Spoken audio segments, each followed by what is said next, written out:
Hi అండి, నేను actor Suman. మన గుంతకల్ న్యూస్ ఛానల్కి లైక్ చేయండి, షేర్ చేయండి, సబ్స్క్రైబ్ చేయండి. మన గుంతకల్లు న్యూస్కి స్వాగతం.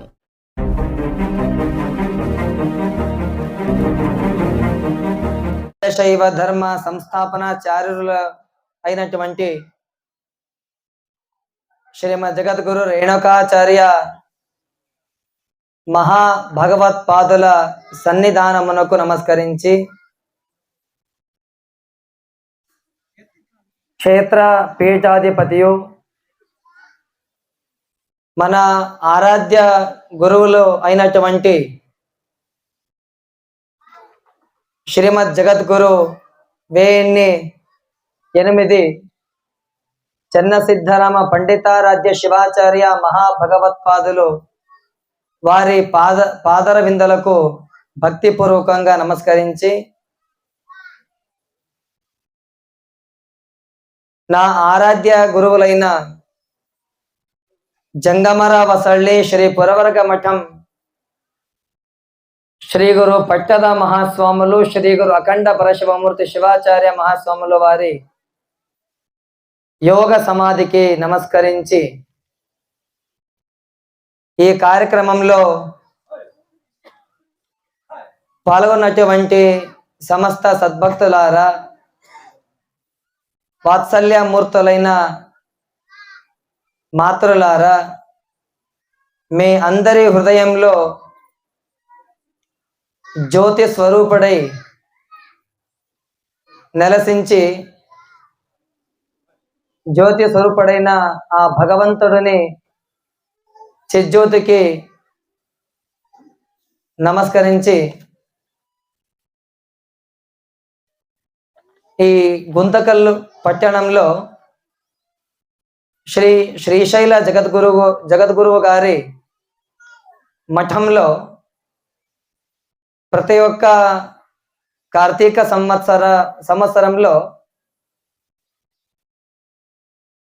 ఈ కార్తీక మాస గురించి ప్రవచనాలు జరుగుతూ ఉన్నాయి. మన భారతదేశంలో 12 నెలలు వస్తాయి, 12 మాసాలు వస్తాయి. ఒక్కొక్క మాసంలో ఒక్కొక్క దేవుడికి విశిష్టంగా ఉంటుంది. ఫాల్గుణ మాసంలో వస్తే శివరాత్రి, ఆశ్వీజ మాసం వస్తే నవరాత్రి, భాద్రపద మాసంలో వస్తే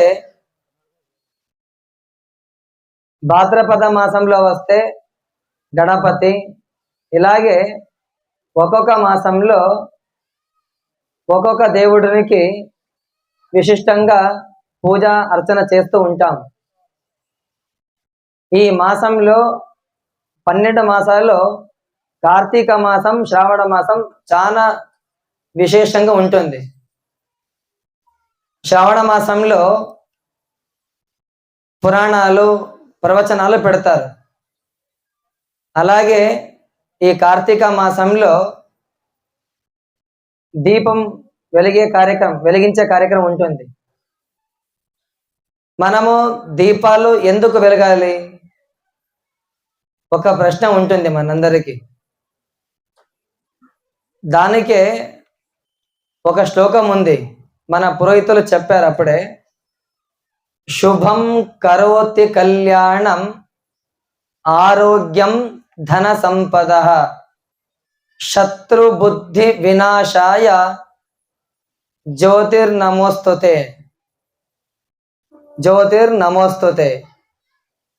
దీపం వెలిగిస్తే మనకి ఏం లాభం దొరుకుతుందంటే, దీపం వెలిగిస్తే మనము శుభం కరోతి కళ్యాణం ఆరోగ్యం ధన సంపద. దీపం వెలిగిస్తే మనకి ఆరోగ్యం బాగా ఉంటుంది,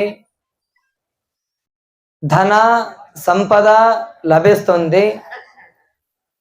మనకి జీవితంలో ఎవరైనా శత్రువులు ఏమైనా ఉంటే ఆరోగ్యము, ధాన్య, ధనాలు, సంపద, ఆయువు పెరుగుతుంది. ఇవన్నీ పెరుగుతుంది.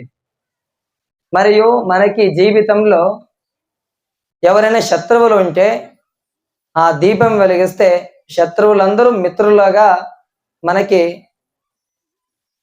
మన దగ్గరికి వస్తూ ఉంటారంట. దానికే మనము దీపం వెలిగించాలి. అందరికీ దీపం వెలిగించే అవకాశం కుదరదు. మన ఇంట్లో మన తల్లిలు అందరూ దీపం వెలిగిస్తారు. దేవుడి గదిలో దీపం వెలిగించి దేవుడు పూజ చేసి, మన తండ్రులందరూ ఏం చేస్తారు? పూజ మీరే చేయండి, వంట మీరే చేయండి, దీపం మీరే వెలిగించండి. వాళ్ళు అంటించే దీపం వేరే, 2 వేళ్ళు పెట్టుకుంటారు కదా, ఆ దీపం వేరే.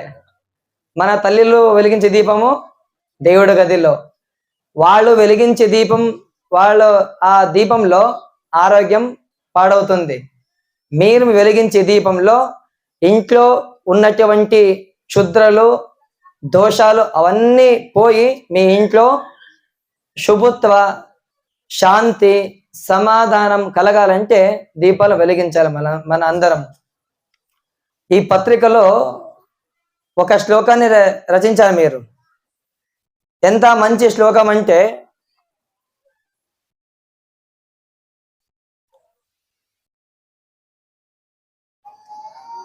కనబడటం లేదు, ఎక్కడ ఉంది చెప్పారు ఇప్పుడు, అప్పుడేమో వెతికినాము. దీపంలో ఎంత మనకి లాభం ఉంటుందంటే, ఒక చిన్న ఉదాహరణ చెప్తాం మీకు.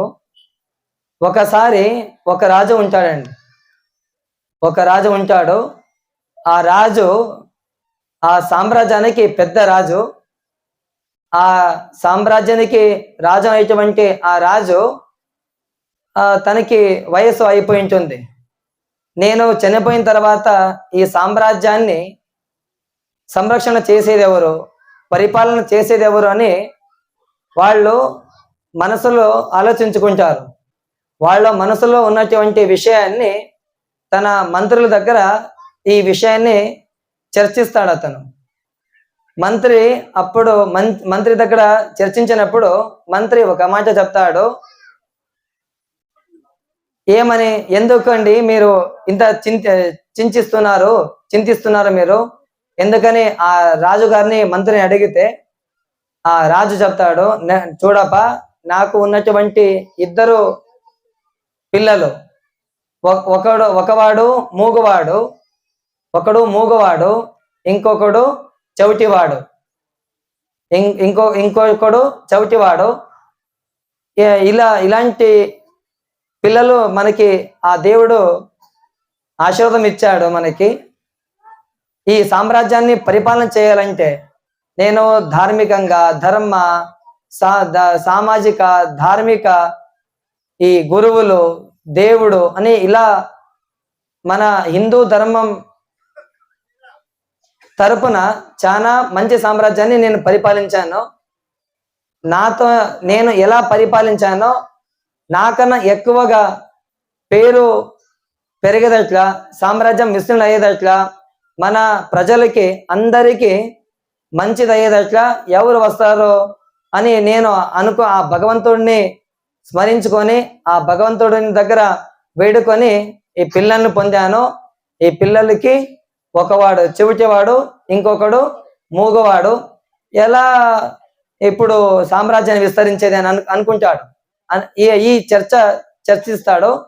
చర్చినప్పుడు ఆ మంత్రి ఒక సలహా ఇస్తాడు.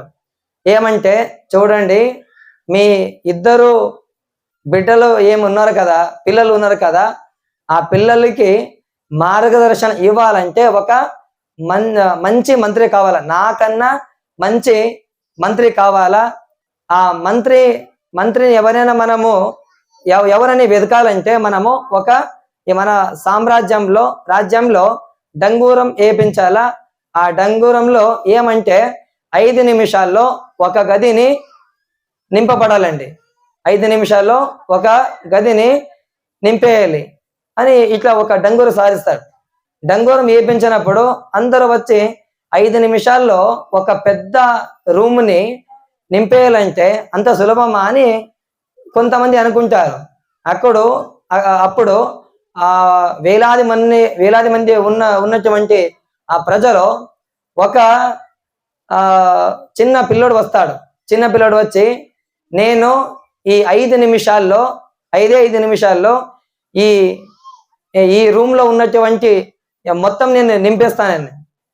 సరే ఎట్లా నింపేనా అంటే అప్పుడు తన బ్యాగులో ఉన్నటువంటి ప్రణతిని, బత్తిని, నూనెని అగ్గిపెట్టి తీసుకొని ఆ రూమ్ మధ్యలో పెడితే ఆ రూమ్లో ఉన్నటువంటి మొత్తము ఏమి ఉంటుంది కదా, మొత్తము విస్తీర్ణంగా వ్యాపకంగా వెలుగు నింపుతుందంట.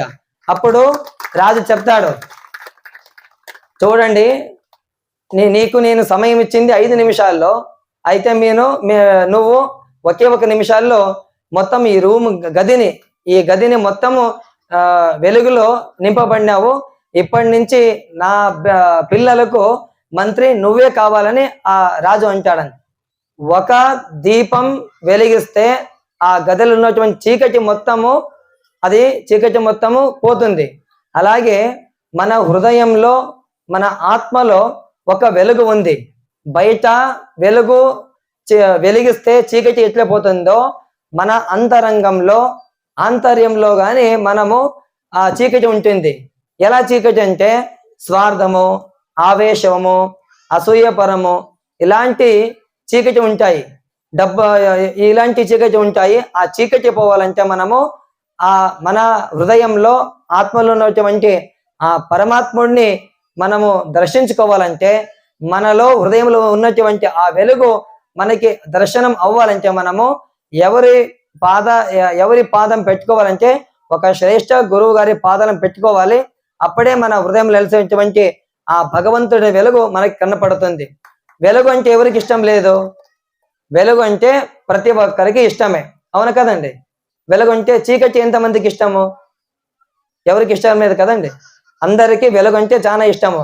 మన అంతరంగంలో ఉన్నటువంటి ఆ భగవంతుడిని వెలుగు మనం దర్శించుకోవాలంటే ఒక శ్రేష్ఠ గురువు గారి దగ్గర సేవ చేయాలి. అప్పుడే మనకి ఆ గురువు గారి ఆశీర్వాదం నుంచి మనకి చాలా మంచి జీవితం వస్తుంది. ఈ విధంగా ఈ సంవత్సరంలో కార్తీక మాసంలో చాలా విశిష్టతంగా మన దీపాలు వెలిగించే కార్యం 1 రోజు కాదు, 2 రోజులు కాదు, 1 నెల రోజుల పాటు దీపం వెలిగించే కార్యక్రమం ఎప్పుడంటే ఈ కార్తీక మాసంలో. ఇంకో మాట ఏమంటే, మీ అందరూ ఒక విషయం తెలుసు మీకు అందరికీ. ఏ విషయం అంటే, ఈ కరోనా వచ్చినప్పుడు నరేంద్ర మోదీ గారు ఒక ఆదేశం ఇచ్చారు. వాళ్ళు ఏం ఆదేశము? ప్రతి ఒక్కరి ఇంటిలో గడప దగ్గర, ప్రతి మేడ మీద, గడప దగ్గర ప్రతి ఒక్కరు భారతదేశంలో ఉన్నటువంటి ప్రతి గడపకి దీపం వెలిగించాలని అప్పుడు వాళ్ళు ఆదేశం ఇచ్చారు. తెలుసు కదండి మీ అందరికీ. ఎందుకంటే ఆ భయంకరమైన ఈ కరోనా అన్నటువంటి ఆ రోగము నివారణ అవ్వాలంటే, ఆ వెలుగు నివారణ అవ్వాలంటే ఔషధి కన్నా మందు కన్నా ముందరు ఏం కావాలంటే వెలుగు కావాలి. ఒక వెలుగు ఒక రోగాన్ని నివారణ చేస్తుందంటే ఆ వెలుగు మనలో ఉంది. ఆ భయంకరమైన ఆ కరోనా ఎట్లా ఉందో అదే విధంగా మనలో గాని ఆ పెద్ద రోగం ఉంది. ఏ రోగము? స్వార్థ అనే రోగం ఉంది. ఆ రోగము నివారణ అవ్వాలంటే మనము ఈ దీపాలు వెలిగించాలి. దీపాలు వెలిగించేకి అందరికీ సాధ్యం కాదండి. ఎవరు పుణ్యం చేసుకుంటారో వాళ్ళకి మాత్రమే దీపం వెలిగించే అవకాశం వస్తుంది.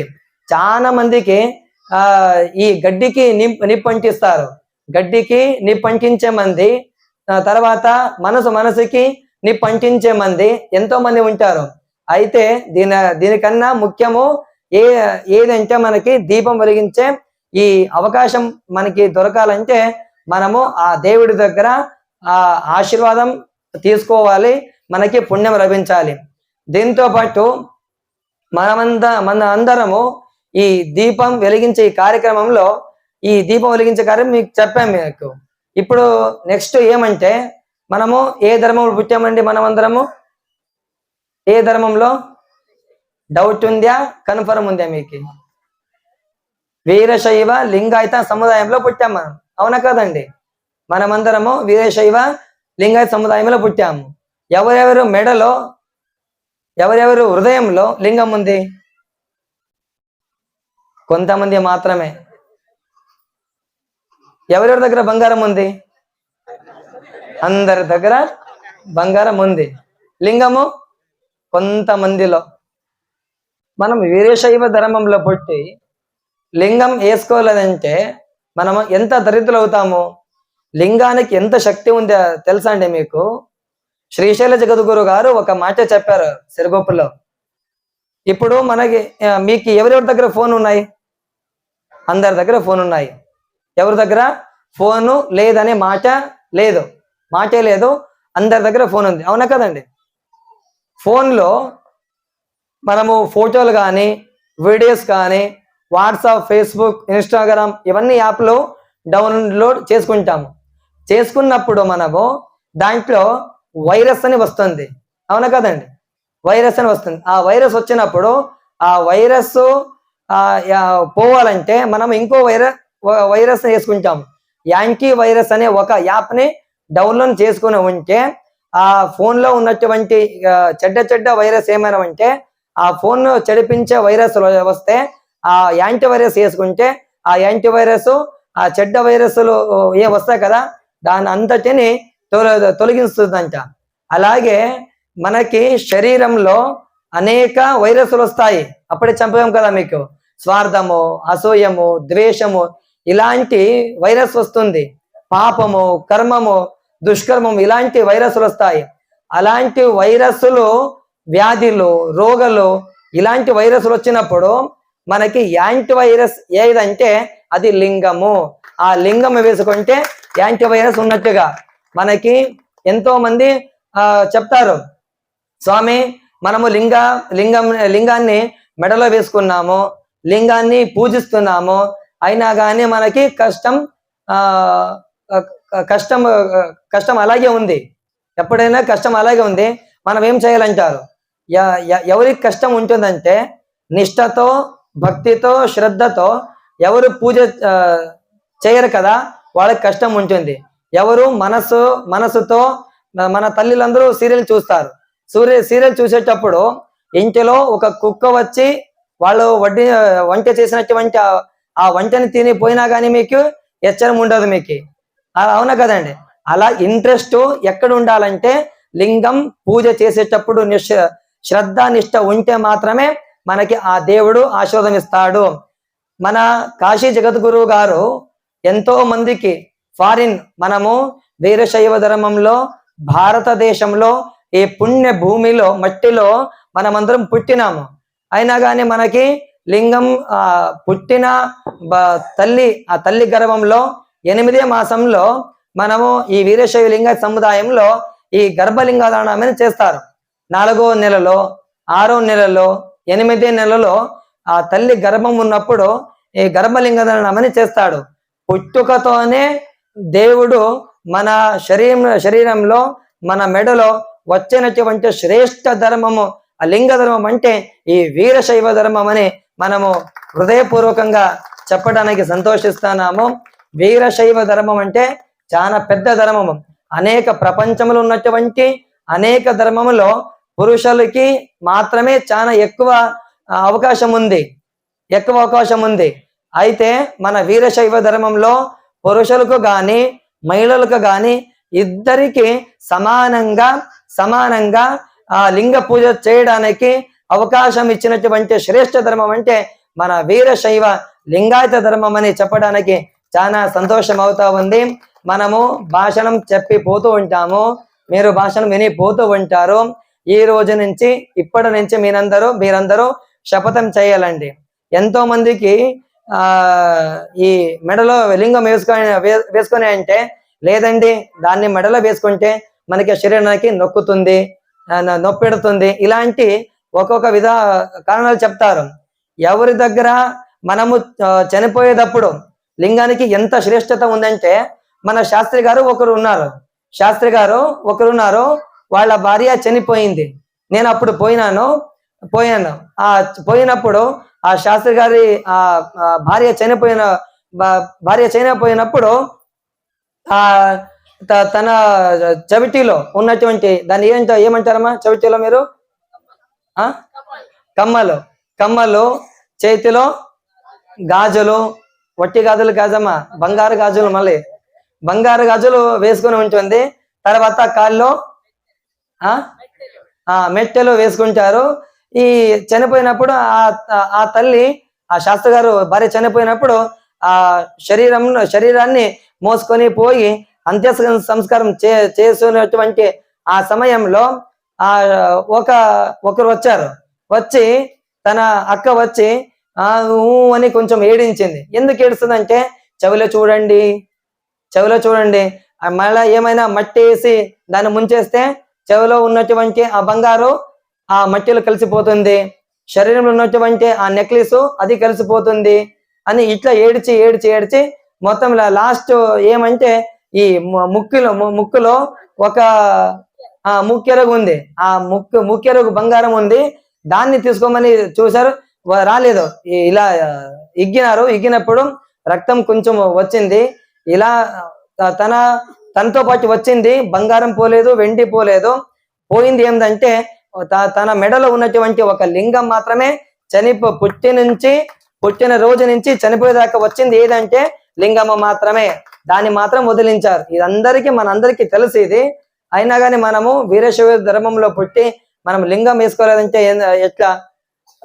మన ఫ్రెండ్ ఒక ఉన్నాళి మఠంలో చదివేటప్పుడు మన ఫ్రెండ్ నాన్న వచ్చారు. వాళ్ళు క్రిస్టియన్లు.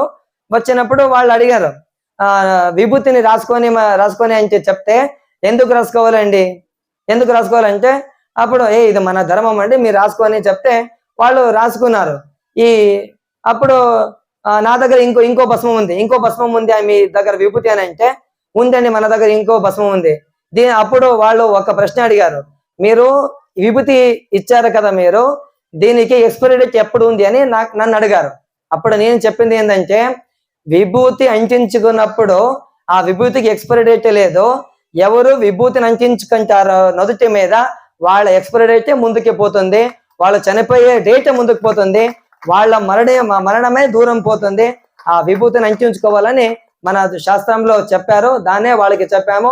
అప్పటి నుంచి ఇప్పటిదాకా ఒక 15 సంవత్సరాలు అయింది. ఇప్పటిదాకా వాళ్ళు విభూతి అంటించుకుని ఉంటారు.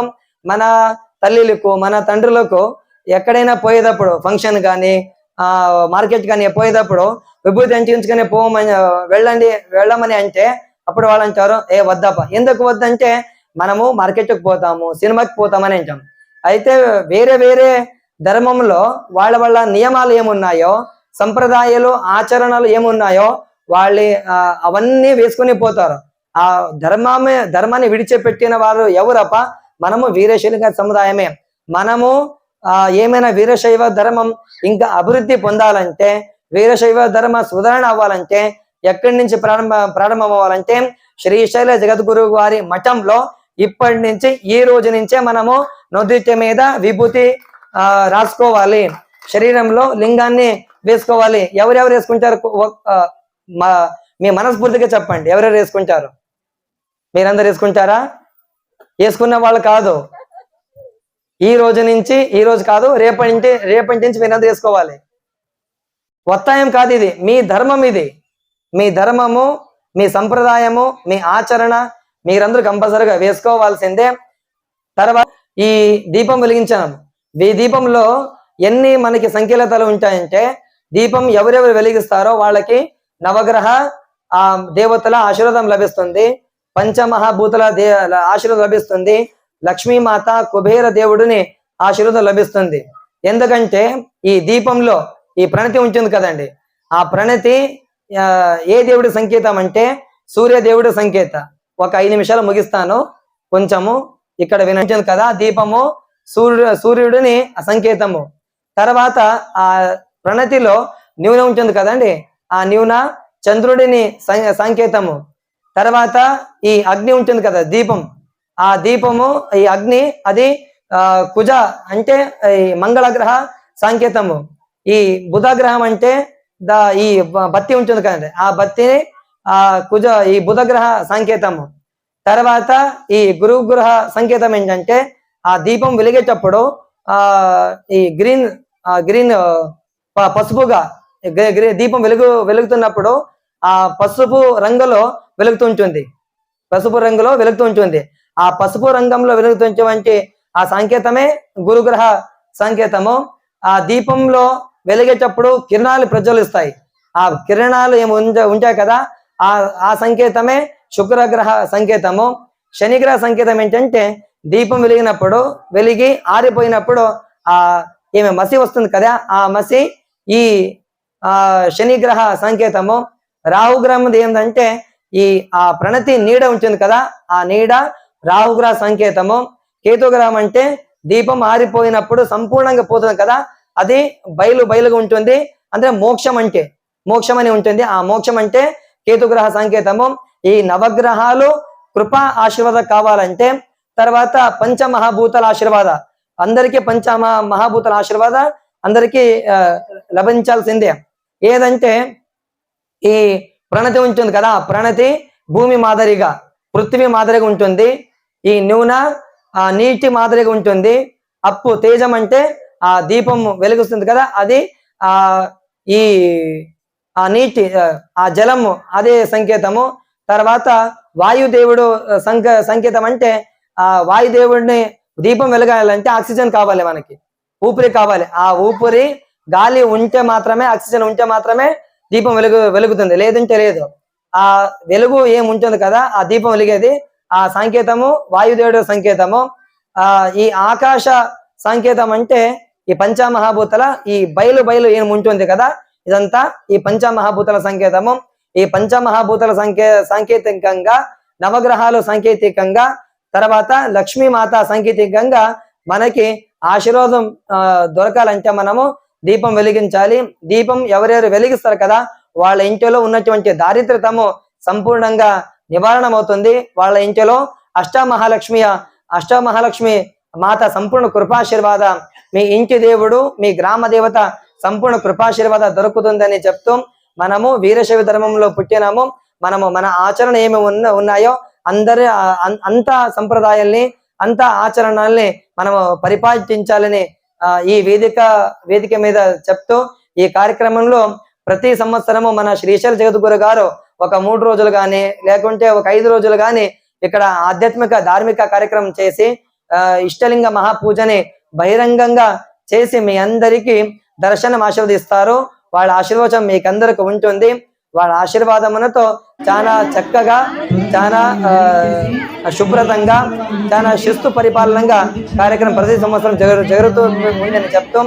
ఈ కార్యక్రమంలో పాల్గొన్నటువంటి మా తల్లిలందరికీ మన తండ్రులందరికీ మళ్ళీ మరియు ఇంకోసారి శరణాగతాన్ని సమర్పించి నా ఆశీర్వచనాన్ని శ్రీశైల జగద్గురు గారి పాద విందులకు సమర్పించి ఆశీర్వచనానికి ఇస్తున్నాను. ఓం శివం భూయాత్. ఓం శాంతి శాంతి శాంతి. అందరూ